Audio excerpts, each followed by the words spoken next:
Доброе утро! Начинаем новую неделю вместе с «Утро Якутии». Заряжаемся на плодотворные, добрые и позитивные новости на эти предстоящие 7 дней. А чтобы они были максимально полезными и интересными, просыпайтесь вместе с нами на телеканалах «Якутия-24» и НВК «Саха». На этой неделе каждое утро встречаюсь с вами я, Полина Долинская. И я желаю всем бодрого и доброго утра. И вот о чем мы сегодня вам расскажем в течение нашего эфира. Якутия является лидером по экспорту IT-услуг на Дальнем Востоке. На рынке региона с каждым годом все больше появляется новых уникальных продуктов, разработанных местными компаниями. Узнаем о новых IT-разработках с нашим гостем. Денежная реформа, новый рекордный МРОД и универсальное пособие на детей. Какие законы вступят в силу с 1 января? Наша рубрика «Советы юриста» помогут вам разобраться, а главное подготовиться к нововведениям. А у воспитанников Алданского центра семейного устройства хлопот очень много. Но ребята не забыли написать письма Деду Морозу. Своими мечтами школьники поделились с нашими коллегами. Мы напоминаем, что работаем в прямом эфире и всегда рады обратной связи. Вы можете связаться с нами по номеру 8 914 273 44 88, а также в телеграм-канале «Утро Якутии». Подписывайтесь и узнавайте последние и актуальные новости. А прямо сейчас предлагаю узнать, какая же погода за окном. По данным Якутского гидрометеоцентра, в 6 часов утра температура воздуха в центральных районах составила 37-38 градусов ниже 0. В заречной группе 25-39 мороза. В южных – минус 32 в Алдане, минус 39 в городе Нерюнгри. В Вилюйской группе 33-37 со знаком минус, в Нижнеленских 35-38, в западных 31-40 градусов мороза. В Колымо-Индигирской группе улусов в это утро теплее всего в Чукурдахе – минус 23 градуса, минус 44 в Уснере. В Янских – минус 28, минус 37, на северо-западе – 24-33 ниже 0. В городе Якутске температура воздуха на 6 часов утра составила минус 34 градуса. Атмосферное давление – 773 миллиметра ртутного столба. Ветер южный, дует со скоростью 1 метр в секунду. В течение дня синоптики обещают день преимущественно без осадков. Ветер западный подует с порывами от 1 до 3 метров в секунду, а днем столбик термометра зафиксирует температуру воздуха на отметке 31-33 градуса мороза. День подарков или Boxing Day – праздник, который отмечается в Великобритании и в ряде стран Британского Содружества наций Австралии, Новой Зеландии, Канаде на следующий день после Рождества – 26 декабря. В наши дни его отличительной чертой стали гигантские распродажи в магазинах. Именно в день подарков можно приобрести любую понравившуюся вещь за полцены, чем народ с удовольствием и пользуется. Только в прошлом веке Boxing Day стал официальным праздником. О других датах и событиях в нашей традиционной рубрике.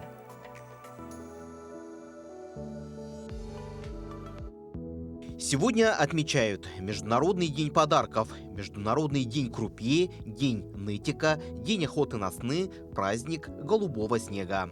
По народному календарю Евстратиев день, ведьмины посиделки. В народе говорили, что в день Евстрата нельзя ругаться и сквернословить, не стоит заводить разговор с незнакомцами, подбирать с улицы животных и брать в руки вещь, которая давно пропала и вдруг нашлась. Ну и о хорошем. Считалось, что если в Евстрата день дотронуться до колокола, проговорив имя заболевшего, его ждет скорое выздоровление. Народные приметы. Ясное небо, ждите мороз. Увидели на небе падающие звезды к усилению ветра. Снежная буря днем, ночью ударит мороз. Это день в истории. В 1701 году рождение российской металлургической промышленности на Урале. С первой домны Невьянского завода пошел первый чугун. В 1783 году француз Себастьян Ленорман впервые в Европе продемонстрировал псевдопарашют. Его считают первым человеком, который совершил засвидетельственный спуск с парашютом, а также приписывают ему введение термина «парашют». В 1825 году в Петербурге произошло восстание декабристов на Сенатской площади. В 1898 году Пьер и Мария Кюри открыли радиоактивный элемент радий.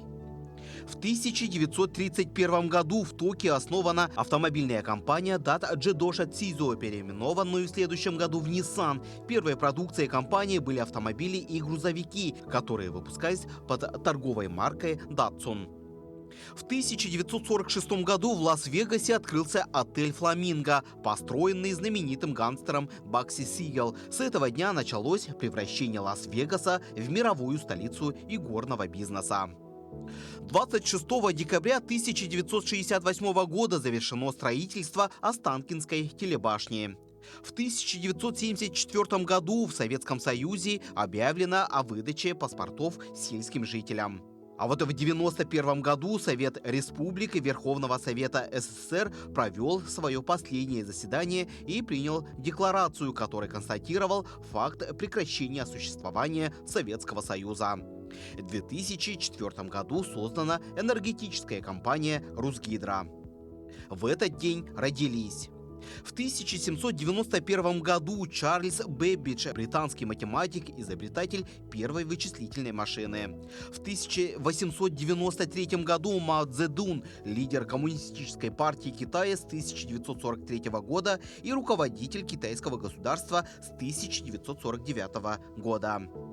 В 1949 году родился Михаил Боярский, советский и российский актер театра и кино, певец, телеведущий, народный артист РСФСР. В 1959 году Кодзи Моримото, японский аниматор, один из первых режиссеров аниме в Японии. Именины сегодня отмечают Авксентий, Александр, Алексей, Алексий, Аркадий, Арсений, Василий, Владимир, Григорий, Евгений, Евстратий, Емельян, Иван, Иоанн, Николай. Якутия является лидером по экспорту IT-услуг на Дальнем Востоке. На рынке региона с каждым годом все больше появляется новых уникальных продуктов, разработанных местными компаниями. Сегодня мы пригласили в гости генерального директора Сахавизион, разработчика новой коммуникационной системы «Обращайся» Петра Бурцева, с которым обсудим его IT-разработку и как его цифровые продукты помогают якутянам решать жизненно важные задачи. Петр Васильевич, доброе утро. Доброе утро. Ну, для начала расскажите нам, как вам пришла идея создания такого сервиса, как «Обращайся». Спасибо. Ну, инновации в нашей республике развиваются очень динамично, да, вот уже несколько лет. Государственная поддержка IT-компаний выстроена достаточно хорошо, и благодаря этому, да, и вообще вот идея создания той коммуникационной системы, которую мы сегодня представили, она пришла к нам не сразу.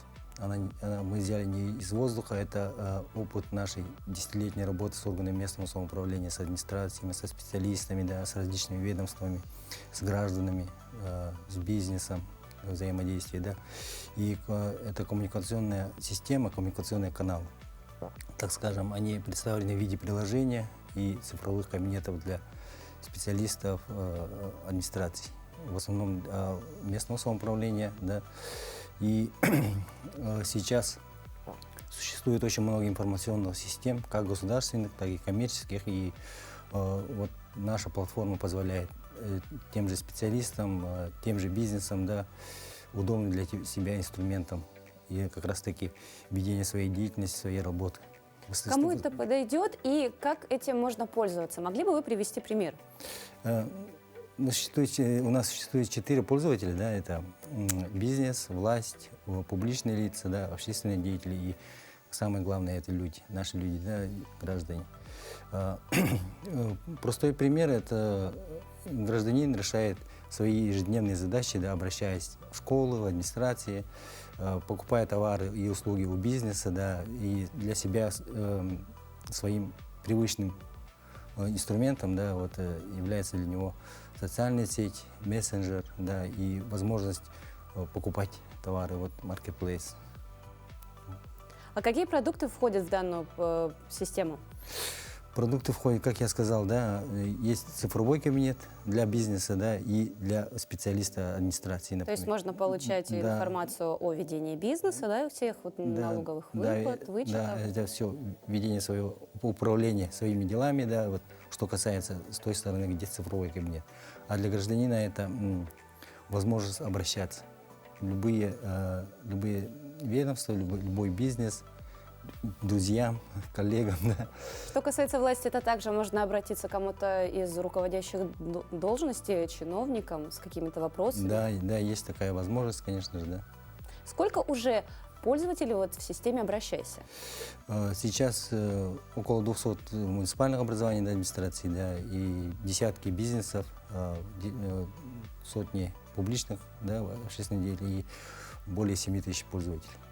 И, да, Где можно познакомиться более подробно с этой системой? Ну, мы- На какой платформе вы работаете? мы представлены во всех, во всех смартфонах, во всех этих, да, и нас везде можно скачать, конечно же, да, и сейчас мы не ведем, как сказать, более такую информативную деятельность, вот только начали. Мгм. И несмотря на это у нас такое успешное внедрение, успешная работа, да, и уже ведется. То есть год вы завершаете прям с хорошими Да, результатами. год мы завершаем с отличными результатами. А какие планы вы строите на новый 2023? На 23 год у нас задачи стоят очень амбициозные, да. Мы разрабатываем, заканчиваем разработки возможностей ездить, да, и доставлять, перевозить, возможности проводить видеоконференц-связи, да, вот, и намного улучшим, развим вот ту платформу, которую мы сегодня представили, опубликовали. Петр Васильевич, мы желаем вам, конечно же, дальнейших успехов. Поздравляем вас с успехами, которых вы достигли в этом году. Ну и еще раз для наших телезрителей расскажите, где эту платформу можно скачать и по каким вопросам обратиться. Ее можно скачать в Google Play и в App Store, да. Обратиться к нам непосредственно, да, и у нас существует сайт, везде можно нас найти, где, привычным, удобным способом, где все, и есть программное обеспечение, приложение, да, и платформа. Большое вам спасибо, конечно же, дальнейших вам успехов. Надеемся, через год мы с вами снова встретимся и перед Новым годом подведем уже новые итоги. Да. Большое спасибо, что в это утро вы Обязательно. нашли время Обязательно. и пришли к нам в студию. Спасибо. А прямо сейчас к нам присоединились наши коллеги из информационной службы с последними и актуальными новостями.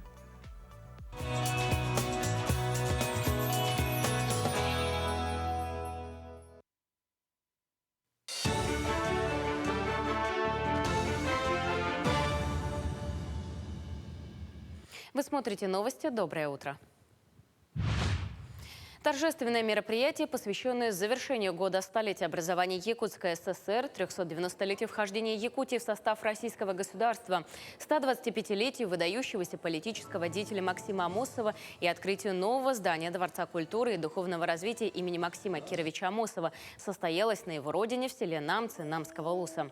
Открытие дворца стало символичным подведением итогов юбилейного года, в рамках которого республика совершила прорывы в области экономики, строительства, транспорта, культуры и других сферах жизни. Дворец, построенный за 2 года, стал самым большим учреждением культуры в сельской местности. По словам главы республики Айсена Николаева, по итогам уходящего года Якутия вошла в первую 5 регионов по посещаемости населением культурных мероприятий. Намский дворец культуры включает в себя музей, библиотеку, концертный зал и новый ЗАГС. В нем уже состоялось первое бракосочетание. План перевыполнили на 124 объекта, введены в рамках юбилейных мероприятий нашей республики. В целом, несмотря на все сложности, объективные сложности, хочу сказать, что год мы завершаем успешно. Уверен, что по темпам экономического роста, промышленного роста, по росту валового национального продукта Якутия в этом году будет одним из лидеров нашей страны. Это хорошее достижение. Все социальные показатели мы также выполнили. В Якутии сделают упор на подготовку местных кадров для промышленных предприятий. В промышленные компании, которые работают на территории Якутии, трудоустроены тысячи якутян. Как отметил во время пресс-конференции глава региона Айсен Николаев, чтобы отвечать на запросы крупных промпредприятий, нужно готовить местные кадры с высокими компетенциями. На сегодняшний день в промышленных компаниях работает порядка 43 тысяч человек, что значительно превышает цифры предыдущих лет. В следующем году Алроса планирует создать не менее 1500 рабочих мест. Специализированную инфекционную больницу в Якутии планируют открыть в следующем году. Сегодня проектно-сметная документация и государственная экспертиза завершены. Об этом также сообщил глава республики. Вопрос создания специализированной инфекционной больницы мы начали разрабатывать еще в 2020 году. Я думаю, что мы вернемся к этому вопросу после того, как введем онкодиспансер. Очень надеюсь, что инфекционная больница откроется в следующем году, отметил глава региона. К 2024 году вокруг озера Сайсара обустроят городскую зону отдыха. Работы завершат к спортивным играм «Дети Азии». Об этом также сообщил глава Якутии на пресс-конференции. Он отметил и обратил внимание, что в рамках подготовки к играм «Дети Азии» обсужден проект благоустройства территории вокруг озера Сайсары. Сейчас проект начал обретать черты концепции. К 2024 году часть озера возле спорткомплекса «Триумф» должна быть уже обустроена. Айсан Николаев сказал, что в этом году в Якутске упор был сделан на благоустройство дворовых территорий. Были выделены средства для обустройства 75 дворов. Большинство объектов сданы в срок, но по некоторым есть вопросы. 12 новых резидентов территории опережающего развития в Якутии привлечено в этом году.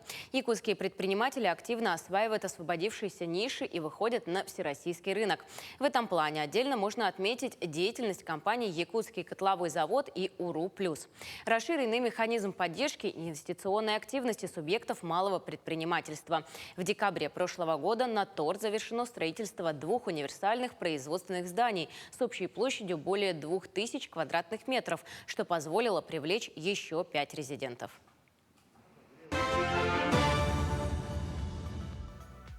В преддверии Нового года нашим землякам-военнослужащим будут доставлены подарки из родной Якутии.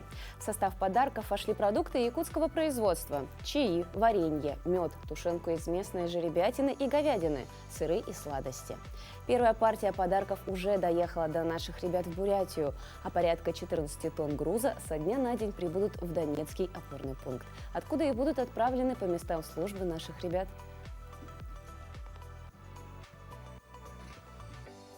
Новогодний праздник наступит уже совсем скоро, и у воспитанников Алданского центра семейного устройства хлопот очень много. Ко встрече Деда Мороза и Снегурочки необходимо подготовить стихи и украсить комнаты. Не забыли ребята и написать письма доброму волшебнику, чтобы он знал, какие подарки готовить. Своими мечтами школьники поделились с нашими коллегами. Уроки у воспитанников Алданского центра семейного устройства завершились, а впереди много дел. В канун главного праздника учебная комната превращается в мастерскую. Именно здесь создается новогоднее убранство. Творческий процесс продолжится до самого ужина. Мы берем снежинку для начала, берем ниточку, отрываем, потом насовываем, потом узелок делаем, и все, готово. Я мастеру зайчика на Новый год. Я делаю дом новогодний с елкой и украшаю елку сейчас серебристыми блесками. Совсем скоро центр семейного устройства преобразится. Хозяева и гости попадут в волшебную зимнюю сказку, где возможны любые чудеса. Идей у ребят масса. Для воплощения некоторых задумок требуется немало времени, старания и изобретательности. Украшения делаем на коридор, на групповые комнаты, телевизионка у нас есть, там елку уже мы поставили, и мы все украшаем. В этом году нам досталась тема, сказка «Серебряное копытце». Вот у нас будет там тоже олень, домик мы делаем, и вот будет такая арка со снежинками, тоже как вход в сказку. Конечно же, на праздник в Центр семейного устройства обязательно придут Дед Мороз со своей внучкой Снегурочкой. Добрый волшебник исполняет любые желания, и в предновогодней кутерьме нужно непременно отправить Деду Морозу письма. Я попросил робота на пульте управления. Я попросила большого мишку. Лего-танк. А почему лего-танк? Люблю лего собирать. Весь год мальчишки и девчонки вели себя примерно, слушались воспитателей, помогали младшим товарищам и хорошо учились. Конечно же, Дедушка Мороз обязательно исполнит их желания. Письма писали все, охотно, да. В основном сейчас ребятишки увлекаются лего, конечно. Многие просят лего. Девчонки у нас любят мягкие игрушки. Есть детки, вот тот же у нас Димочка, он любит лепить из пластилина. У нас уже целая коллекция, и вот он просил такой застывающий пластилин. Послания Дедушке Морозу написаны и отправлены. И теперь мальчишки и девчонки готовятся к встрече самых долгожданных гостей. Татьяна Вахнина, Сергей Шипачев, Александр Лукин, Алдан. Друзья, вы можете увидеть в прямом эфире, как вся наша съемочная группа программы «Утро Якутии» создала праздник для воспитанников детского дома города Алдана. Смотрите нас 30 декабря с 7 до 8 утра на телеканалах «Якутия-24» и НВК «Саха». Мы двигаемся далее. Если вы, кстати, еще не определились с выбором, куда полететь отдыхать на предстоящие новогодние праздники, то с 25 декабря в Великом Устюге вновь заработает аэропорт, который не функционировал почти 4 года из-за реконструкции. Так, регулярные рейсы будут совершаться из Вологды и Череповца 5 раз в неделю. Для пассажиров из Москвы и Санкт-Петербурга предусмотрены стыковочные рейсы. Великий Устюг знаменит как вотчина Деда Мороза, и открытие аэропорта удачно совпало с Новым годом. По статистике, Великий Устюг посещают более 300 тысяч туристов за один только год.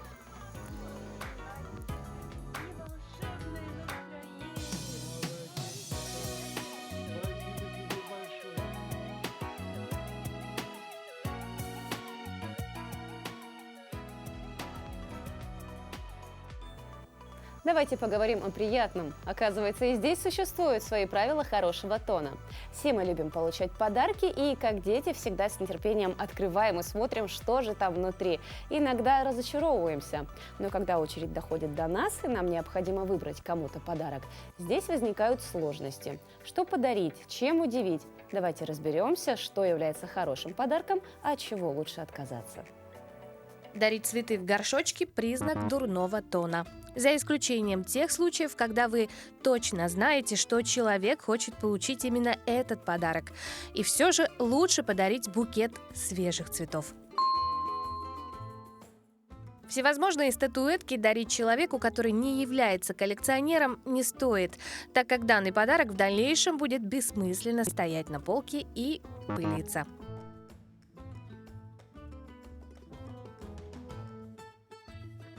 Достаточно часто в качестве подарка используются пригласительные билеты в театр, на выставку и другие мероприятия. Такой подарок считается недопустимым, но следует помнить, что, даря его, вы как бы намекаете, что неплохо было бы взять и вас с собой. А это некорректно. Большинство людей считают драгоценности лучшим подарком, но это заблуждение. Дорогие украшения можно дарить только самым близким – родственникам, супругам, детям, братьям или сестрам. Также можно дарить золотое украшение совсем маленькому ребенку, друзей или родственников. Во всех остальных случаях, подарив ювелирное изделие, вы обязываете человека преподнести вам ответный дорогой подарок. Деньги могут быть использованы в виде подарка, если в процессе предварительного общения вы узнали, что человек копит на дорогую покупку или сам предупредил гостей о подобном подарке. Во всех прочих случаях купюры в конверте могут быть оценены как отсутствие фантазии или нежелание уделить время поиску интересного подарка. Как говорится, деньги всегда хороший подарок, и не всегда они бывают лишние. И, кстати, денежная реформа и новый рекордный МРОД, и универсальное пособие на детей. Вот какие законы вступят в силу с 1 января. Наша рубрика «Советы юриста» помогут вам разобраться, а главное – подготовиться к этим нововведениям. Доброе утро, дорогие телезрители! Итак, совсем немножко осталось до Нового года. Что же нужно делать? Все успеть, а после ознакомиться с новыми законами, ну точнее с изменениями. Итак, что же будет действовать в 2023 году? Уплачивается единый налоговый платеж. Теперь распределение для физических лиц и индивидуальных предпринимателей будет заниматься налоговая, то есть заплатили один раз и пусть налоговая распределяет. У нас граждане, работающие по гражданско-правовому договору, теперь смогут получить пособие по временной нетрудоспособности. С 2023 года объединяется пенсионный фонд и ФСС, теперь все будет проще, то есть можем обращаться и больничный получить, и пособие получить. Для граждан, которые по ГПХ, будет проще. Поэтому я очень рада, это очень большие изменения. Законодательно закреплена возможность оформления путевого листа в электронном виде, то есть кто ими пользуется, это очень удобно, закрепляться будет электронной подписью, формы ФНС в последующем выложит, ознакомит. Также в электронном виде можно заключить договор фрахтования, электронный заказ, электронная заявка. явка. То есть все подписывается ЕЦП. Очень удобно и облегчит жизнь, кто этим пользуется. Новые пошлины для автовладельцев. Вот вас спешу расстроить. Итак, 1000 рублей за выдачу разрешения на внесение изменений в конструкцию транспорта, 1500 рублей за выдачу свидетельства о допуске транспортного средства к перевозке опасных грузов, 1000 рублей за продление срока действия свидетельства о допуске транспортного средства к перевозке опасных грузов. Кроме того, от 800 до 1500 рублей увеличена пошлина за выдачу свидетельства о безопасности транспортного средства с изменениями. В общем, лучше вот в конструкции, которая была сделана производителем, и ездить, никаких изменений не вводить. Может, и правда странных машин будет поменьше.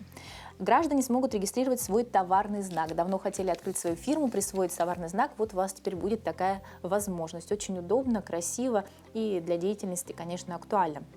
Универсальное детское пособие с 1 января 2023 года. Звучит оно так. Новое пособие будет носить официальное название «Ежемесячное пособие в связи с рождением и воспитанием ребенка». Право на его получение предоставляется нуждающимся в социальной поддержке беременным женщинам и лицам, имеющим детей в возрасте до 17 лет.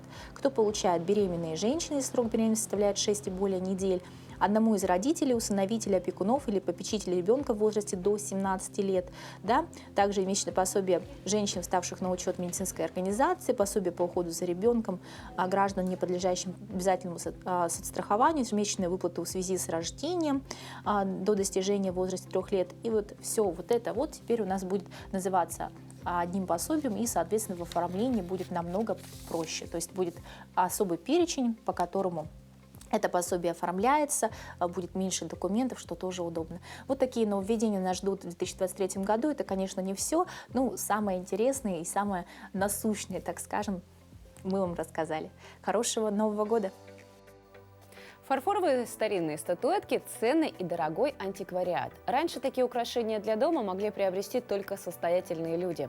Сегодня они имеют еще большую ценность, так как рассказывают нам о традициях декора, а также о известных мастерах и мастерских. Считается, что история фарфоровых статуэток насчитывает несколько сотен лет. Сегодня я вам хочу рассказать про данную статуэтку. Это фарфоровая статуэтка, называется она «Девочка с лыжами», лыжница. Она была изготовлена в 50-х, 60-х годах Ленинградским фарфоровым заводом. Эта статуэтка была как бы выпущена серия «Счастливое детство». Вот. Их уже не выпускают. Вот. Данная статуэтка интересна тем, что она была в фильме «Москва слезам не верит», в одном из кадров. Вот. Очень красивая статуэтка. Скульптор ее Столбова, художник Лупанова. Эта статуэтка нечастая. Цена на аукционах ее доходит от 5 до 7 тысяч рублей. Волонтер Екатерина Самойленко из Ставропольского края спасла собаку, которая 2 года прожила в заброшенном цеху в Нальчике. Екатерина узнала о питбуле Алексе из соцсетей. Ее хозяин, предположительно, переехал из населенного пункта и оставил животное в закрытом заброшенном здании. 2 года собаку подкармливала местная жительница. Волонтер забрала к себе животное год назад. Сегодня Алекса здоровая собака, и Екатерина продолжает искать ей новый дом с любящими хозяевами. На боевые выезды он с нами не выезжает, потому что может быть помехой. Но, допустим, на учения или занятия какие-нибудь мы можем его с собой взять. И он всегда присутствует рядом, никуда не убегает. А ему нравится это? Его пугает да, что-нибудь? Нет, он ничего не боится, в принципе. Иногда бывает, когда машин много заводишь, мы перед заступлением на дежурство проверяем, он немножко шугается, так сказать. А так всегда на месте, всегда вернется. Когда была зима, было холодно, были морозы, и он приходил постоянно в инспекцию и ложился к этой батарее пузиком кверху и спал. И мы все смеялись, снимали его на телефон. Было очень весело. А в Новосибирске 130 автомобилей выстроились в огромную снежинку. В этом году Новосибирск объявлен новогодней столицей России. В преддверии праздника городские автоклубы устроили флешмоб и сняли его на видео с высоты птичьего полета. Свои машины пригнали участники 15 городских автоклубов. Схема размещения машин в виде гигантской снежинки была нарисована заранее. Весь процесс сняли на видео, машины начали выстраиваться еще при свете дня, но суть задумки проявится во всей красе лишь при наступлении темноты. Автомобилисты использовали штатную светотехнику, а также украсили свои машины разноцветными гирляндами, и вся снежинка засияла, как новогодняя елка. Тем временем на заводе Бентли в Великобритании устроили свою рождественскую вечеринку. Сотрудники сыграли «Щелкунчика» на рабочих инструментах. Это произведение Чайковского во всем мире ассоциируется с Рождеством. Вышло красиво.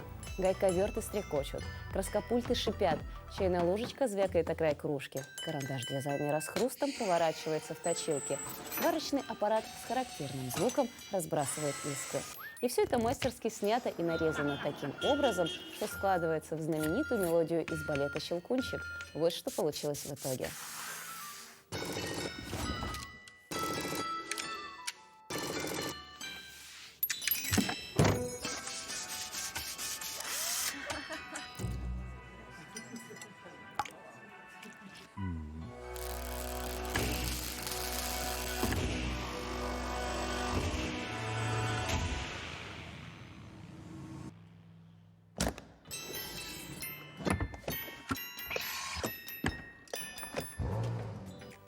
Вот так вот мастерски исполнили Чайковского танец «Феи дрожжи».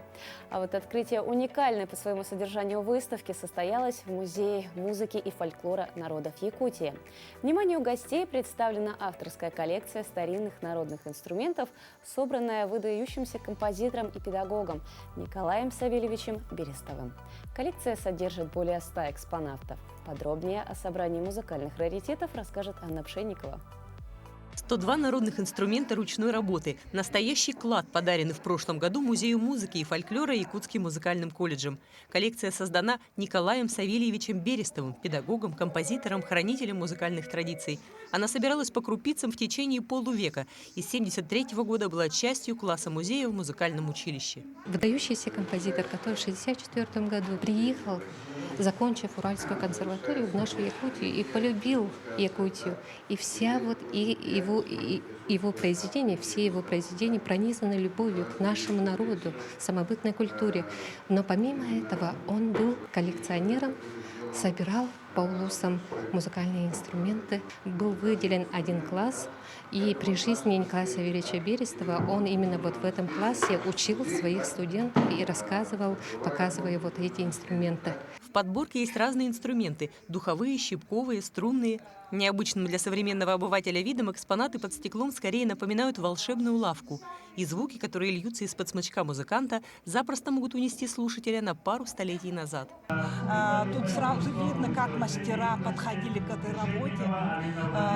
Есть единичные работы уникальные, а есть также целые семейства вот этих ансамблевых инструментов, которые изготовили для нашей республики московский мастер-изготовитель Шушин и бурятский мастер Дугаров. Продолжая предновогоднюю традицию музыкального волшебства, музей фольклора не замыкается в своих стенах.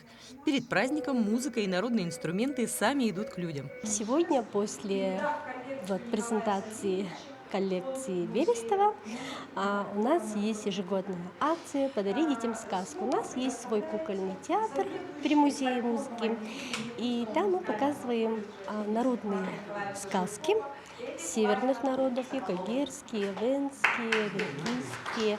И вот сегодня как раз в акции «Подари детям сказку» мы едем в реабилитационный центр. Сегодня уникальные инструменты, собранные Николаем Берестовым, можно увидеть, но не услышать. Многие из них временно онемели. Состояние раритетов ветхое. Однако сотрудники музея уверены, что работа реставраторов сделает свое дело, и инструменты Берестова зазвучат вновь. Анна Пшенникова, Джолустан Иннокентьев, Якутск. Также в Музее музыки и фольклора презентовали мультфильм «Нёлтек». Это анимационная картина, снятая в течение полугода по мотивам эвенкийского эпоса. Главным героем является девушка по имени Нёлтек. По словам создателей мультфильма, в ходе работы над проектом впервые в истории культуры созданы научно выверенные художественные образы эвенкийской эпической традиции. Создатели уверены, что широкая аудитория, посмотрев мультфильм, заинтересуется традиционными ценностями народов Крайнего Севера. начали свою деятельность мастера-кукольники. Это Мариам и Адалин Шамаева и Каролина Парфенова. Так, они создали персонажей нашего анимационного фильма. Далее к ним присоединились наши дикторы. Диктор эвенского текста — это Аксинья Ивановна Ефимова, носительница эвенской культуры, и Степан Федоренко, артист русского театра, драматического театра. С ним мы тоже давно и плодотворно работаем. И потом уже начала работу наш аниматор Анна Слепцова, с которой тоже наше сотрудничество продолжается с 2009 года. Потом уже наши коллеги с колледжа культуры озвучили мультфильм. В рамках Года культурного наследия коренных народов России, Года здоровья в Республике Саха-Якутия и к столетию образования Якутской автономии творческое объединение «Кындыкан» проводит масштабную социальную республиканскую акцию по созданию 100 картин на северную тематику при помощи экологичной фотокаталистичной краски, которая имеет единственный в мире патент и уникальные свойства очищать воздух от вредных веществ. Более подробно об этом мы поговорим с нашей гостьей. В гостях у нас Анна Иннокентьевна Черемкина, участник творческого объединения «Кындыкан». Доброе утро. Доброе утро. Насколько мы знаем, ваша дочь является амбассадором проекта «Кындыкан». Вот расскажите, какие сложности возникли у вас, а может быть какие-то приятные моменты в выполнении такой сложной и важной миссии? Наша семья является представителями эвенского и эвенкийского народов. Мы вместе с дочерью Кристиной принимаем активное участие в жизни проекта его с самого начала. У нас очень большая команда, много событий, мероприятий, и там Кристина олицетворяет саму историю. Получается образ самой отважной эвенской девочки. Ту миссию, которую мы передаем миру, чтобы Север был услышан через наш труд, проекты, творчество. В этом, я думаю, все это у нас очень хорошо получается. Это с большого благословения наших предков, которые нам помогают. А что входит в обязанности Кристины? Представление в проекте, то, что самого образа девочки. Она выступает как бы живым прототипом. Да, живым прототипом. То есть, получается, у нас разные костюмы имеются, своих национальностей. И везде участвует в мероприятиях в качестве гостей. Но этот год в рамках культурного наследия коренных народов России, я так понимаю, был для вас очень насыщенным и наполненным. В каких проектах вы успели принять участие? Где были? В каких интересных, может быть, городах? Может быть, выезжали за пределы нашей республики, а может быть, даже за пределы страны? В этом году было очень много мероприятий. Также, в основном, мы выезжали в Стойбище, Аймиконский район. Это Стойбище Асикат, где мы снимали клип на песню Петра Кеметинова. Был очень такой уже творческий проект, интересный. Также в сентябре месяце мы выезжали в город Владивосток, где приняли участие в Всероссийском экономическом форуме. Там все представители нашего проекта, очень многое количество человек, там было около 40 примерно. Мы выезжали большой делегацией. Ну, вообще для девочки участвовать в таком проекте, это, конечно же, сама по себе гордость. Но как она сама воспринимает всю эту историю этой девочки Кындыкан? Сама она воспринимает, так как является ребенком, также если возьмем историю Кындыкан, той девочки, когда она осталась сиротой в Стойбище одна, когда все родные вымерли от оспы, ей было примерно лет 6-7, так же, как и Кристине. И моя дочка принимает это все с большой гордостью. Она с этим всем ознакомлена. Также есть все это в описании сказки «Кындыкан», которую написала Лидия Тарасова. И все это как бы у нас воспринимается очень спокойно, так хорошо воспринимается. А поменялось ли как-то, повлияло ли это как-то на общение, может быть, среди сверстников? По моим наблюдениям нет, особо не поменялось, но вижу, как она разговаривает с подругами, и с гордостью тоже сообщает: вот сегодня я была где-то, там приняла такое участие, снималась в клипе. Об этом все рассказывает своим сверстникам. А вот как участник творческого объединения КНДК, поделитесь своими планами вашей команды на следующий 23-й год. Планы у нас, конечно же, масштабные и грандиозные, как всегда. В следующем году у нас планируется работать также с носителями языка и фольклора. Будем записывать и интегрировать это все в современное творчество. Это все у нас получится благодаря тем, что мы стали резидентами квартала труда. И там есть все возможности для этого. И продолжим работать над нашим приложением по изучению языков коренных малочисленных народов Севера. И огромное значение у нас уделяется программе, которая повышает образ оленеводов. А что касается акции к столетию, как раз-таки 100 картин, которые выполнены уникальной краской, которой нету аналогов во всем мире, только в нашей республике. Вот в чем ценность не только для наших якутян, но и вообще для всей нашей страны? Через картины мы знакомим с Севером, с его мощью, уникальностью и хрупкостью. И этим мы привлекаем внимание. И тоже доносим нашу миссию до многих. А вообще, есть ли уже отклик именно от людей, которые далеки от нашей республики? Есть. В социальных сетях это все распространяется, и люди смотрят за пределами тоже не только Якутии, но и России, и интересуются, спрашивают. А какие у вас еще дальнейшие планы будут? И что бы вы хотели пожелать также участникам своей команды, но и всем нашим телезрителям? Про дальнейшие планы, ну, конечно, это все масштабно, да, вкратце я рассказала. А нашим телезрителям я хочу пожелать крепкого здоровья, это самое важное, чтобы следующий год был для нас, для всех очень позитивным, хорошим. И, конечно же, всем семейное благополучие, для участников проекта дальнейших творческих успехов. Ну и мы, конечно же, присоединяемся ко всем вашим пожеланиям. Мы вам желаем дальнейшего развития. Будем ждать с нетерпением, что же еще нового и интересного вы для нас приготовите. Ну и большое спасибо, Анна Иннокентьевна, что в это утро вы нашли время, чтобы прийти к нам в студию. Спасибо, что пригласили. А прямо сейчас к нам присоединились наши коллеги из информационной службы с последними и актуальными новостями.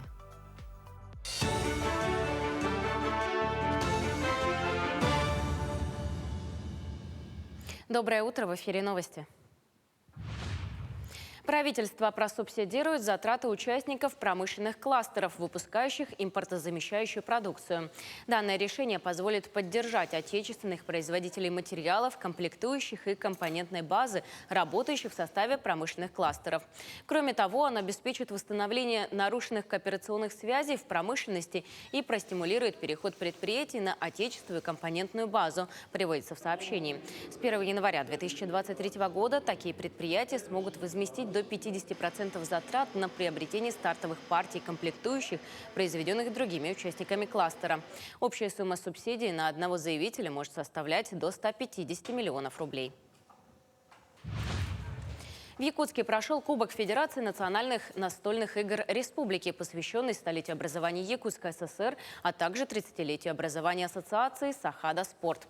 В Центре национальных видов спорта собрались около 100 любителей национальных настольных игр с различных улусов Якутии. Всего 9 команд будут сражаться в мастерстве игр Хамыска и Хабылык. На торжественном открытии соревнований спортсменов пришли поприветствовать президент Ассоциации национальных видов спорта «Сахада Спорт» Александр Ким Кимен, директор Центра национальных видов спорта Геннадий Васильев, а также представители Федерации республиканских настольных игр Республики. По итогам состязания определятся чемпионы и призеры. Все они получат памятные призы и юбилейные медали Центра национальных видов спорта. В этом году у нас первая группа – это дети прибавились с 14 лет. Поэтому шансы команд уравнялись. Никто не может сказать сегодня, вот что я не могу сказать, что сегодня победит кто-то. Уровень у всех одинаковый, поэтому каждое очко и каждое поединок будет очень жаркими. В селе Тасагар Вилюйского района открылся новый дом культуры «Эйге». Объект введен по нацпроекту «Культура». Новый объект объединяет в себе большой зал со сценой и профессиональным оборудованием, библиотеку, музей и залы для работы творческих кружков. На открытии министр культуры Якутии Юрий Куприянов вручил директору культурного учреждения сертификат на 100 тысяч рублей на пошив костюмов и реквизита для коллективов, а также сертификат на 1 миллион рублей на установку кинопроектора «Экстрада Синема». В Санкт-Петербурге прошло новогоднее мероприятие, где более 1000 Дедов Морозов совершают праздничный забег с семьями и детьми. Забег Дедов Морозов – это не спортивное мероприятие, где все участники бегут на время и результат, а объединяющее событие, где можно в удовольствии не только бежать, но и пройти по Дворцовой площади с детьми, родными и близкими. Участвовать может любой. Есть только одно правило – бежать нужно в обличии Деда Мороза. В случае, если костюма нет, организаторы предоставляли стартовый набор. Это шубу, кушак, шапку, рукавицы и бороду.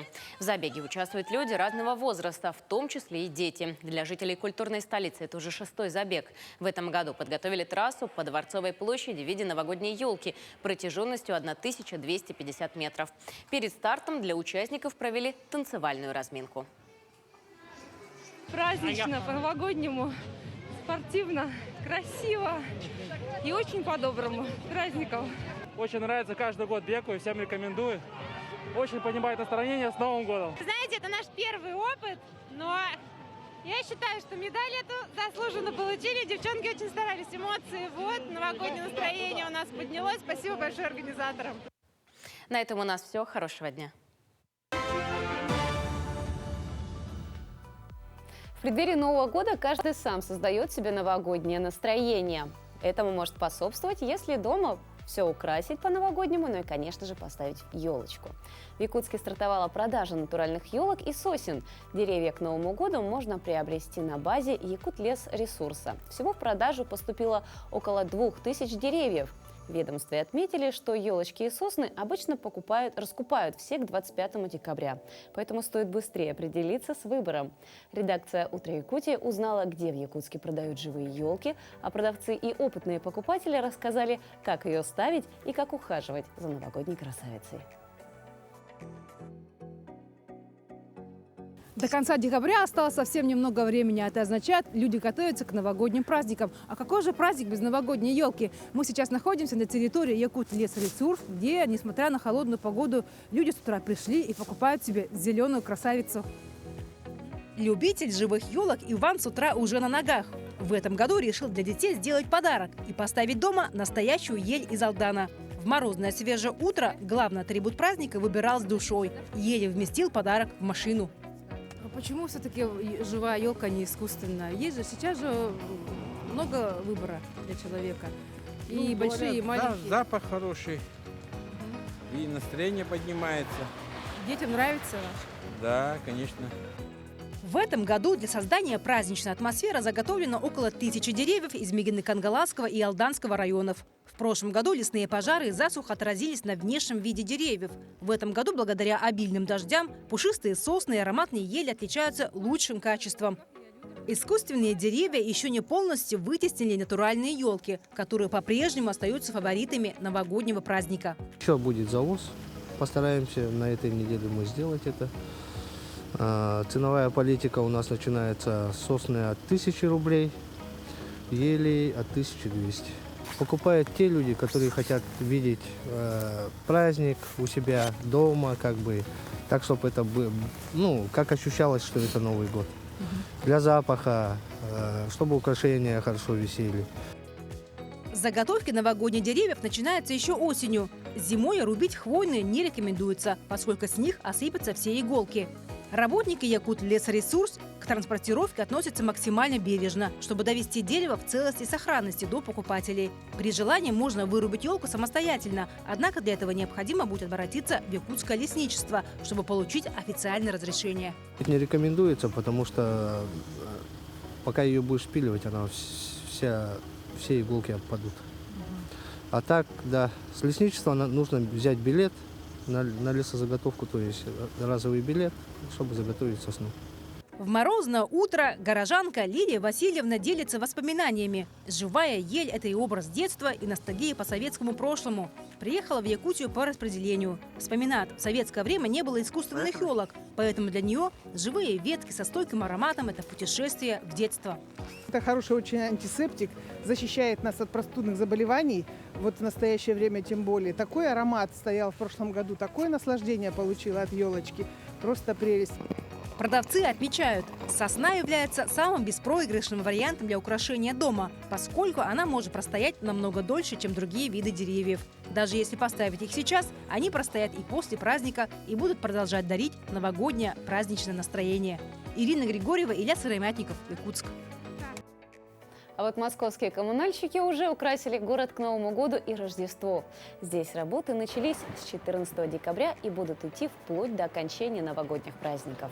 Около 4000 световых конструкций и более 1000 елей установили к Новому году на улицах столицы.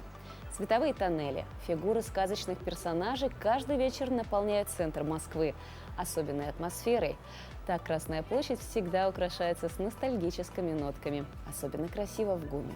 Также здесь, на Красной площади, традиционно ставят нарядную елку возле ГУМ-катка. На некоторых центральных улицах Москвы горожане и гости столицы круглый год могут любоваться световыми инсталляциями из гирлянд, натянутых между домами. Накануне новогодних праздников Никольская улица, Кузнецкий мост, а также Камергерский переулок с такими украшениями смотрятся по-особенному нарядными.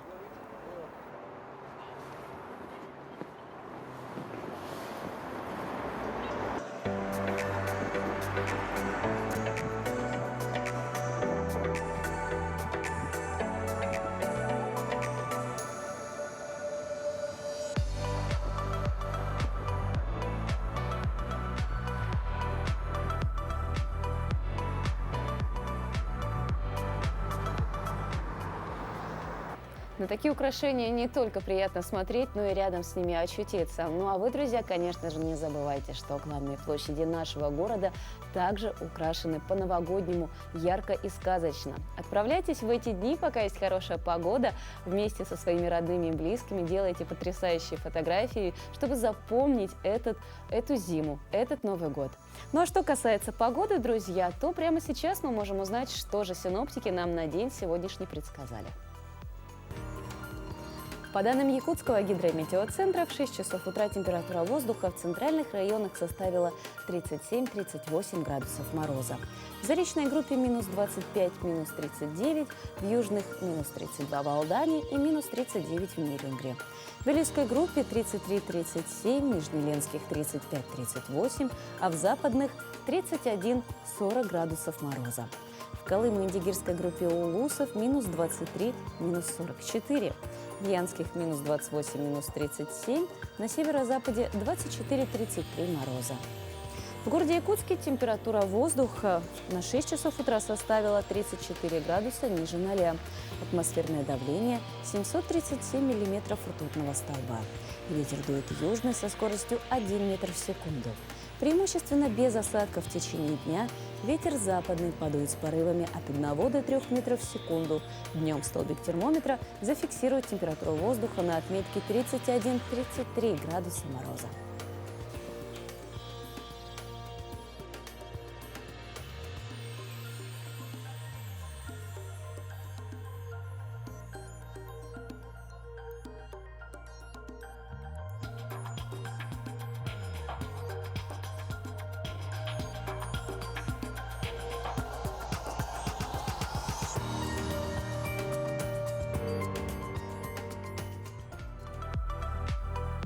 Вот такие вот новости были на день сегодняшний, друзья. Не забывайте, что на календаре уже 26 декабря. Это последняя рабочая неделя в этом году. Самое время, конечно же, подводить итоги уходящего года и строить планы на новый 2023 год. Каждое утро мы с вами будем встречаться здесь, в программе «Утро Якутии», делиться своими новостями, подводить итоги этого года с нашими гостями, которые нам расскажут, что же интересного было. Ну и, конечно же, будем делать все, чтобы подарить вам сказочное, волшебное настроение. А прямо сейчас я с вами прощаюсь, и увидимся мы с вами завтра в программе «Утро Якутии» на телеканалах Якутия-24 и НВК «Саха».